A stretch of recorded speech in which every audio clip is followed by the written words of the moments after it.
That's the way it works. The world doesn't favor kindness, doesn't reward gentleness.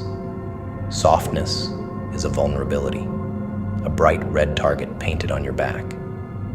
Because while the cruel, the callous, the cunning survive and thrive, the soft ones, the ones who still dare to hope, to believe in decency, to reach out with open hands, they're the ones who get torn apart, shredded by the teeth of a world that loves nothing more than to break what is pure.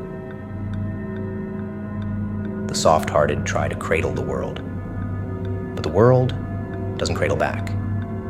It bites, sinks its fangs deep, right to the marrow. They think compassion will save them, that empathy will build bridges.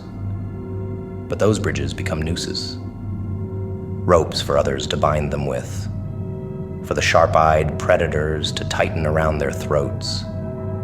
The soft hearts are always left gasping, choking, staring wide-eyed at the cruelty they never thought was possible.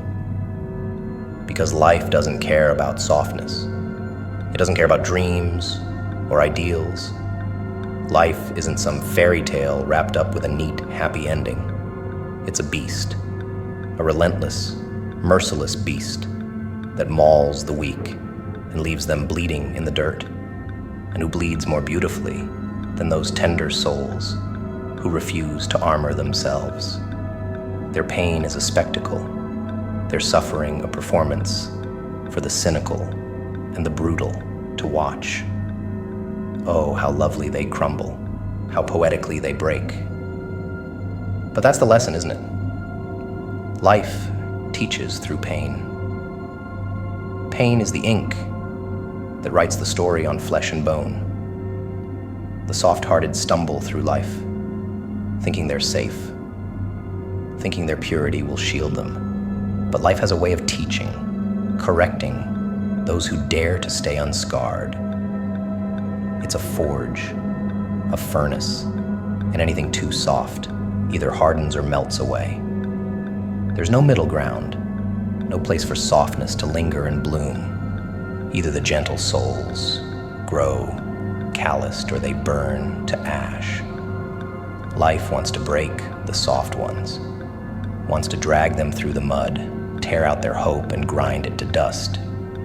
Because if it can crush them, if it can make even the kindest, the gentlest, the most hopeful lose their shine, then it's proven its point.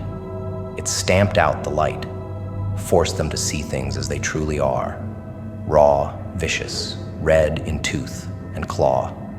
And it does this over and over, relentlessly hammering away at every fragile piece of kindness until there's nothing left but shards and splinters.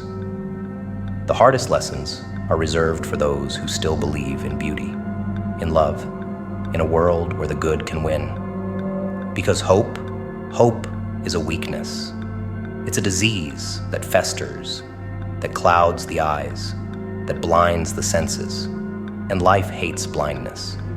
It gouges out those hopeful eyes, forces the soft hearts to look at the ugliness, at the violence, forces them to see reality, the twisted, snarling face of it, stripped of all the illusions they so desperately cling to. But the real tragedy, the real sickening joke, life needs soft hearts. Because who else would it tear down? Who else would it test, torment, and torture? The hard hearts, the cruel ones, they've already made peace with the darkness. There's no thrill in breaking what's already shattered. The soft ones, though, they struggle, they fight, they cling to their ideals, even as the world tears them to pieces. And that's what makes their suffering so exquisite. It's a symphony, a spectacle, a slow disintegration that life savors. The soft hearts that remain, that endure, are the ones life fears the most. Because now, they're more than just gentle. They're relentless. They've learned, and they are coming for everything. Because the only thing more terrifying than a broken heart is one that has put itself back together.